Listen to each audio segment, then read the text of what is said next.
She didn't wander. She didn't leave on her own. She was taken. That has been clear since the first week of February.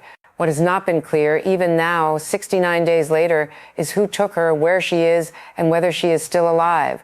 The search for Nancy Guthrie, the 84-year-old mother of television anchor Savannah Guthrie, continues on this day without a named suspect, without a confirmed location, and without proof of life. The $1 million reward her family offered more than 6 weeks ago remains unclaimed. The FBI investigation, running in coordination with the Pima County Sheriff's Department, has drawn more than 18,000 tips and produced no arrest. But this week, in the space of a few days, several new threads emerged simultaneously. A forensic profiler who helped build the FBI's Behavioral Analysis Unit offered a theory about motive that most public discussion of this case has not fully explored. A retired law enforcement expert said the investigative tool most likely to produce physical results in this case has still not been properly deployed. New ransom notes arrived at a national media organization, one claiming Nancy is dead, and another claiming a witness saw her alive across the border in Mexico. And the questions surrounding the leadership of the local investigation continued to multiply. This is where the case stands. This is what investigators, experts, and the evidence itself are now saying. Nancy Guthrie was last seen on the evening of January 31, 2026, when her son-in-law dropped her off at her home in the Catalina foothills of Tucson, Arizona. A masked, armed figure appeared at her front door at 1:47 the following morning. The doorbell camera was physically disabled. Her pacemaker stopped transmitting at 2:28 in the morning. Blood confirmed to be hers was found on the front steps. Her medication, phone, and purse were left inside. She has not been seen since. This is part 1 of 5. The question that has defined this investigation from its earliest days is deceptively simple.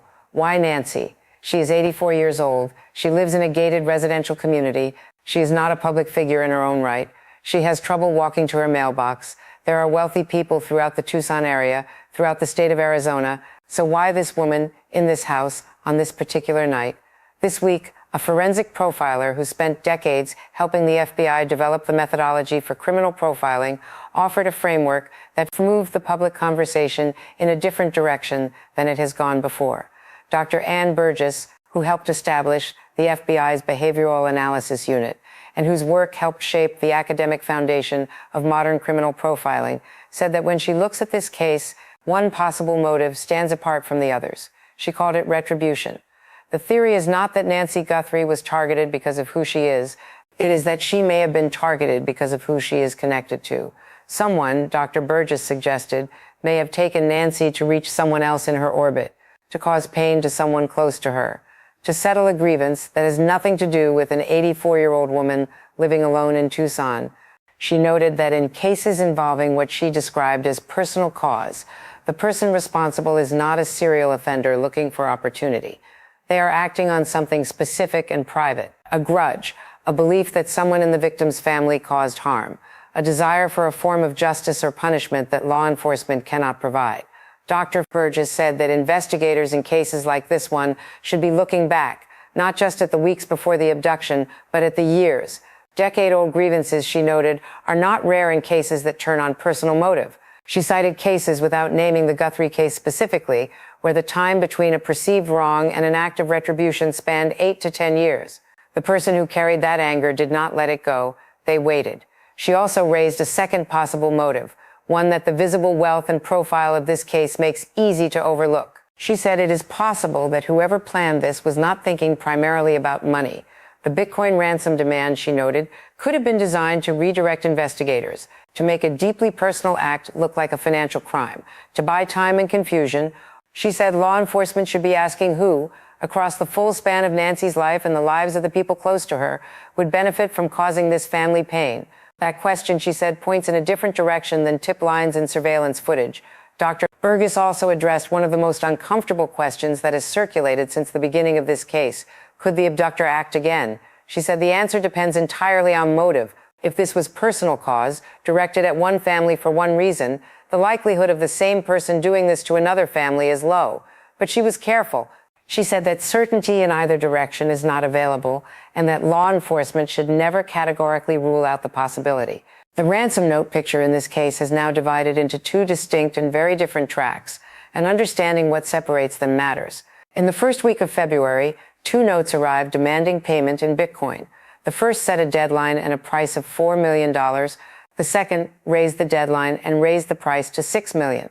Those notes, according to reporting confirmed this week, were assessed by the FBI as likely authentic. Savannah Guthrie subsequently said publicly that she tended to believe those first two notes were real.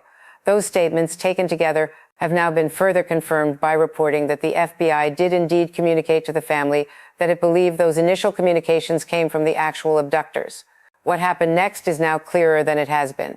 The family, according to reporting this week, was prepared to pay, but something caused them to hold back. The reason appears to be that investigators believed at the time that they had identified a method of tracking the Bitcoin wallet address contained in those notes. A small deposit, reportedly less than $300, was made into the account as part of what appeared to be an attempt to trace whoever was on the receiving end. According to reporting this week, that effort did not produce the result investigators hoped for. The trail did not lead anywhere actionable. The ransom deadline passed. The original note writer went completely silent. No further communication from that source has been reported. No proof of life was ever delivered. The second track of notes has been operating in parallel and is far less clear in its credibility. A separate individual, not claiming to be the abductor, but claiming to have knowledge of who the abductors are, has sent multiple communications to a national media organization. Those notes have now numbered at least 4, continuing through this week. The person has demanded Bitcoin in exchange for the identity of the kidnappers. The person has also claimed to have information about where Nancy was taken. This week, 2 additional notes arrived from that same source on the same day Savannah Guthrie returned to her anchor desk. One claimed Nancy is dead. The other claimed the sender witnessed her alive in the Mexican state of Sonora. Law enforcement has not confirmed any of those claims. The media organization receiving the notes has forwarded all of them to the FBI. Credibility assessments from investigators have not been made public. The person behind those notes has not been identified. One detail from the reporting struck investigators and analysts who reviewed it. In an earlier communication, that same source wrote that time was of the essence. Then, the very next day, sent a follow-up saying that time was no longer of the essence. It is a strange reversal for someone running a straightforward scam.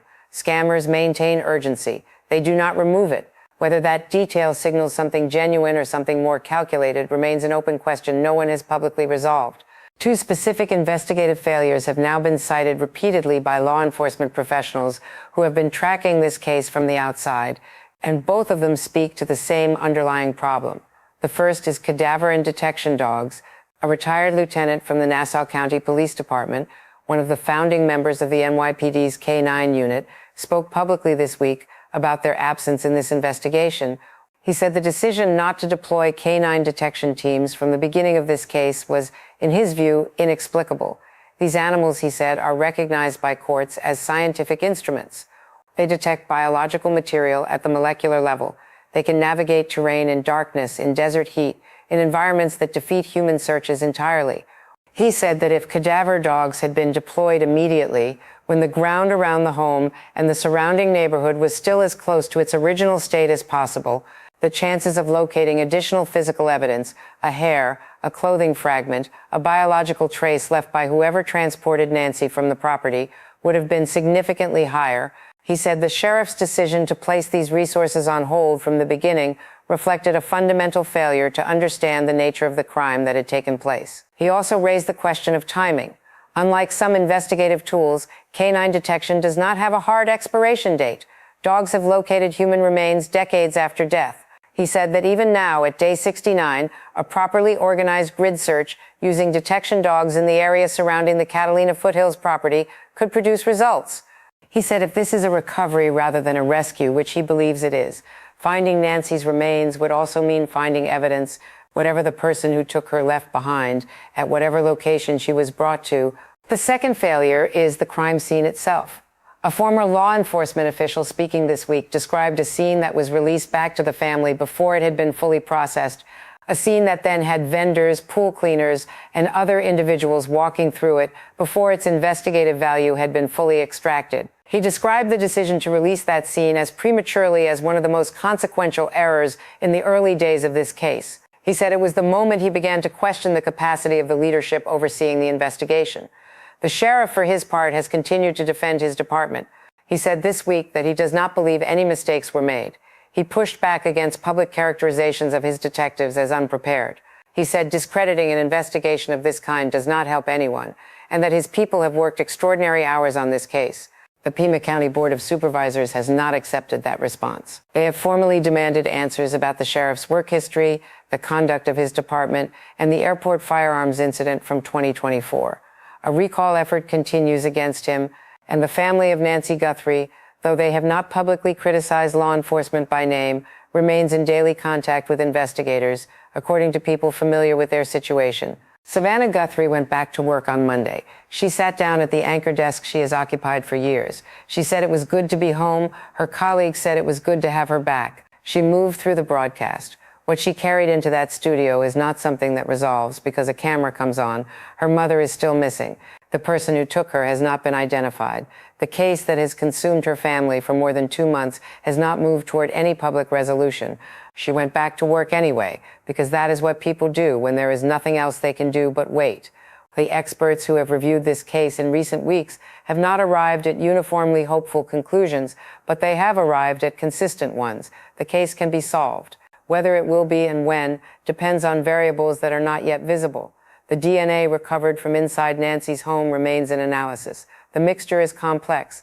Deconvolution software that may be capable of separating the profiles is being accelerated, according to genetic genealogy experts who have reviewed publicly available information about the investigation. That process, if it produces a usable profile, would open the door to identifying the person through investigative genetic genealogy. But the timeline on that technology is not guaranteed. The Bitcoin wallet tied to the original ransom notes may still hold information. Blockchain forensics is a discipline that moves slowly and requires specific transactional activity to produce leads.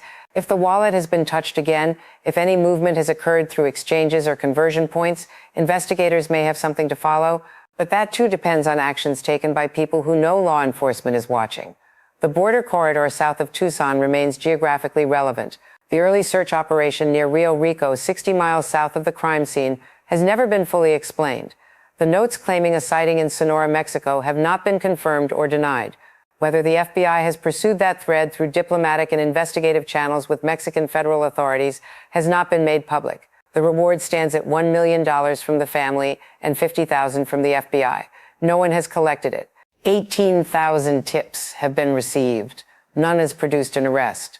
Dr. Burgess, the profiler who spent decades studying what drives people to commit crimes that defy ordinary explanation, was asked directly this week whether she believes this case will be solved. She said she does. She said she cannot say when. She said investigations like this one, where more than one person is likely involved, and where the passage of time increases the pressure on everyone who knows something, eventually produce someone who talks, someone who cannot hold it anymore. Someone for whom the weight of what they know becomes heavier than whatever they are protecting. She said she has seen it happen after months. She has seen it happen after years. Nancy Guthrie was born on January 27, 1942. She raised 3 children largely on her own after losing her husband when he was 49. She has lived in the Tucson area for more than 50 years. She attended church virtually on Sunday mornings. She ordered her own Uber rides. She played mahjong. She built a life that was quiet and specific and entirely her own. She has been missing for 69 days. If you have any information, the FBI tip line is 1-800-CALL-FBI. Tips may be submitted online and anonymously at tips.fbi.gov. The $1 million reward from the Guthrie family remains active. The investigation continues. The answer is still out there.